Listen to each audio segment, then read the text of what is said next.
বাংলাদেশের জ্বালানি খাতের সবচেয়ে বড় স্বপ্ন রূপপুর পারমাণবিক বিদ্যুৎ কেন্দ্র নিয়ে এসেছে একটি নতুন গুরুত্বপূর্ণ আপডেট। আপনারা অনেকেই জানতেন যে ৭ এপ্রিল প্রথম ইউনিটে ইউরেনিয়াম বা ফুয়েল লোডিং এর কথা ছিল, কিন্তু সেই সিদ্ধান্তে এসেছে পরিবর্তন। আজকের রিপোর্টে আমরা জানাবো ঠিক কী কারণে দেরি হচ্ছে এবং কবে নাগাদ জাতীয় গ্রিডে বিদ্যুৎ আসতে পারে। গত ২ এপ্রিলের খবর অনুযায়ী কারিগরি প্রস্তুতি সম্পূর্ণ হলেও কমিশনিং লাইসেন্স এবং নিরাপত্তার ছাড়পত্র সময়মতো না পাওয়ায় ৭ এপ্রিলের ফুয়েল লোডিং কার্যক্রম স্থগিত করা হয়েছে। তবে আশা করা হচ্ছে এপ্রিলের শেষ নাগাদ এই প্রক্রিয়া শুরু হতে পারে। বিদ্যুৎ উৎপাদনের সময়সীমা কর্তৃপক্ষ জানিয়েছেন, ফুয়েল লোড করার পর চেইন রিঅ্যাকশন শুরু হতে প্রায় ২ মাস সময় লাগে। সেই হিসেবে ২০২৬ সালের জুন বা জুলাই মাসের মধ্যে জাতীয় গ্রিডে পরীক্ষামূলকভাবে বিদ্যুৎ সরবরাহ শুরু হতে পারে।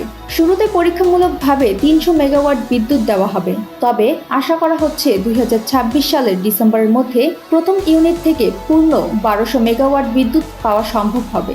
প্রথম ইউনিটের কাজ প্রায় শতভাগ শেষ। বর্তমানে এর কুলিং সিস্টেম এবং পাইপিং চেক করার কাজ চলছে।